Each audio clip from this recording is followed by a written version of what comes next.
Today, Lily and I will imagine that we are traveling together. We will start from the moment we arrive at the airport, and we will talk about everything that happens step by step.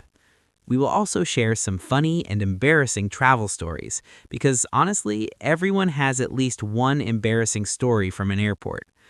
And before we start, I also want to ask our listeners a question. Have you ever used English at an airport before? Maybe it was easy for you, or maybe it was confusing. If you have a story, you can share it in the comments. We would love to read about your experiences. All right, Lily, are you ready for our airport adventure?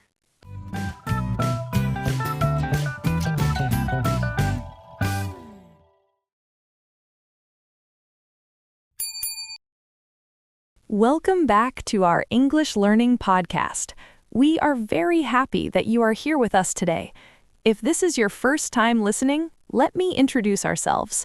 My name is Lily, and I am here with my good friend, John. In this podcast, we talk about everyday topics using slow, clear, and simple English so that learners around the world can practice listening and speaking. Our goal is to help you feel more comfortable using English in real-life situations. Before we begin today's conversation, we want to do a little warm-up with all of our listeners. Wherever you are right now, take a moment and relax. Maybe you are listening while drinking coffee, maybe you are driving to work, maybe you are studying English at home, or maybe you are walking outside. English learning does not always have to be serious or stressful. Sometimes the best way to learn is simply by listening to natural conversations again and again. We also want to invite you to participate in this podcast.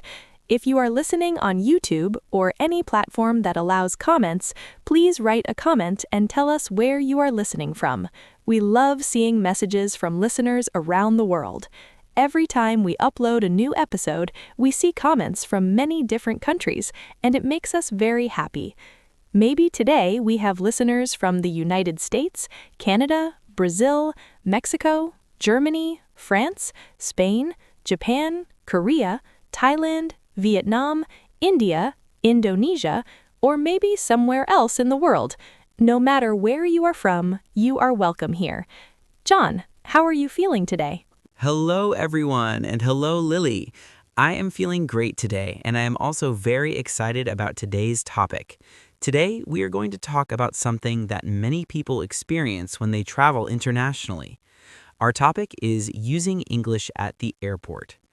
Airports are very interesting places. They are full of people from many different countries, cultures, and languages. Some people are traveling for business, some are traveling for vacation, and some are traveling to visit family members they have not seen for a long time. Airports are emotional places too. Sometimes people are happy and excited, and sometimes people feel nervous or stressed. For English learners, airports can feel a little scary at first because there are many announcements, signs, and conversations happening in English. But the good news is that the English used at airports is usually simple and practical. Once you learn a few common phrases and understand the process, traveling becomes much easier. Today, Lily and I will imagine that we are traveling together. We will start from the moment we arrive at the airport, and we will talk about everything that happens step by step. We will also share some funny and embarrassing travel stories, because honestly, everyone has at least one embarrassing story from an airport. And before we start, I also want to ask our listeners a question. Have you ever used English at an airport before?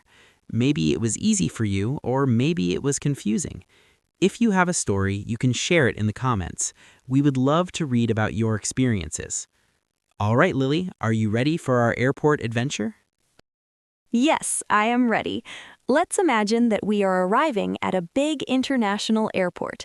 When you first enter the airport building, you usually see many travelers walking around with suitcases, backpacks, and travel bags. Some people are checking the big screens that show flight information, and some people are looking for their airline's check-in counter. The check-in counter is one of the first important places at the airport. This is where you show your passport and your ticket to the airline staff. The staff will check your information and give you a boarding pass. The boarding pass tells you your seat number and your gate number. For English learners, the conversation at the check-in counter is usually short and simple. For example, you might say, "Hello, I would like to check in for my flight." The airline staff might ask you a few questions, like, "May I see your passport? Do you have any luggage to check in? Would you like a window seat or an aisle seat?" These are very common questions. I remember the first time I traveled internationally by myself. I felt a little nervous because I was afraid I might say something wrong in English.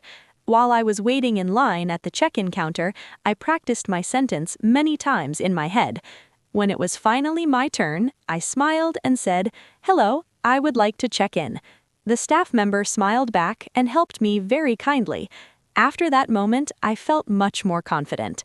Sometimes the hardest part is just starting the conversation. That is very true. Many English learners feel nervous about speaking, but once you say the first sentence, the rest becomes easier. Let me tell you about one of my funny airport experiences. One time, I arrived at the airport very early in the morning. I was very tired and still half asleep. When the airline staff asked me a question, I misunderstood it completely. She asked me, "Do you have any bags to check?" But in my sleepy brain, I thought she asked if I had any bags at all. So I looked at my backpack and said, "Yes, I have one." She looked confused and said, "No, I mean large luggage." Then I realized my mistake and quickly said, "Oh, sorry, no, only this backpack." We both laughed and everything was fine. That moment reminded me that misunderstandings are normal when speaking another language. Even native speakers misunderstand things sometimes. Here's an important tip for learners. Do not be afraid of small mistakes. Most people will understand what you mean, and if something is unclear, they will simply ask again. After check-in, the next step is security control. This is where airport staff check your bags to make sure everything is safe. At security, you usually need to place your bag on a conveyor belt that goes through an X-ray machine. You may also hear instructions like, "Please remove your laptop," "Please take off your jacket," "Please empty your pockets." Sometimes these instructions can sound fast, especially if the airport is busy, but there's a helpful strategy you can use. Watch what other travelers are doing. If you see people removing their shoes or taking out their laptops, you can do the same thing. I remember one embarrassing moment at security. I forgot that I had a large bottle of water in my bag. When my bag came out of the X-ray machine, the security officer stopped me and asked, "Is this your bag?" I said yes, and then he showed me the big bottle of water. I felt a little embarrassed because liquids are not allowed through security in large amounts. But the officer was friendly and said, "Next time, drink the water before security." Since that day, I always check my bag carefully before going through security. Security areas can definitely create funny situations. One time, I saw a traveler who forgot that he had many coins in his pockets. When he walked through the metal detector, the machine started beeping very loudly. The security officer asked him to empty his pockets, and he started taking out coins, and even more coins. It looked like a small treasure. People around him were trying not to laugh. Finally, the traveler said, "I guess I should use fewer coins next time." Everyone laughed, including the security officer. Moments like that show that even serious places like airports can have funny moments. For English learners, security is also a good opportunity to practice listening carefully to short instructions. The language used there is usually direct and simple. Finding the gate. After security, travelers go to the departure area to find their gate. Large airports can have many gates, sometimes more than 50 or even 100 gates. That means you might need to walk quite far. If you cannot find your gate, you can ask someone for help. A simple question is, "Excuse me, could you tell me where gate 18 is?" People at airports are usually very helpful. But sometimes airports surprise us. One time, I was sitting comfortably near my gate, drinking coffee and reading a book. Suddenly, I heard an announcement that my gate had changed. I looked at the information screen and realized the new gate was very far away.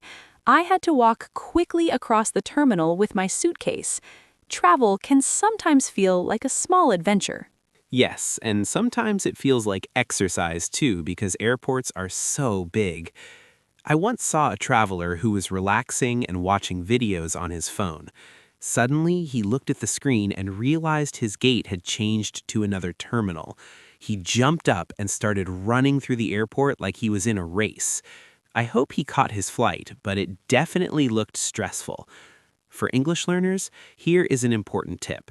Listen for your flight number during announcements. Even if you do not understand every word, hearing your flight number means the message might be important for you. Finally, it is time to board the plane. Boarding usually happens in groups. The airline staff will scan your boarding pass before you enter the airplane. They might say simple and friendly phrases like, "Welcome aboard," or "Have a nice flight." You can simply smile and reply, "Thank you." At this moment, many travelers feel excited because the journey is about to begin. English learning tips. Before we finish today's episode, let's share a few important tips for improving English. Tip number 1, listen regularly. Listening to long conversations like this podcast helps your brain become familiar with English rhythm and vocabulary. Tip number 2, do not worry about perfection. Communication is more important than perfect grammar. Tip number 3, practice speaking whenever possible, even if it is just short sentences. Today, we talked about using English at the airport. We imagined the journey step by step, from arriving at the airport, checking in, going through security, finding the gate, and boarding the plane. We also shared some funny and embarrassing travel stories, because learning a language should also be enjoyable and relaxed. Thank you so much for listening to our podcast today. And don't forget to comment and tell us where you're listening from. We love hearing from our listeners around the world. Keep practicing English every day. Step by step, your English will become better and better. See you in the next episode.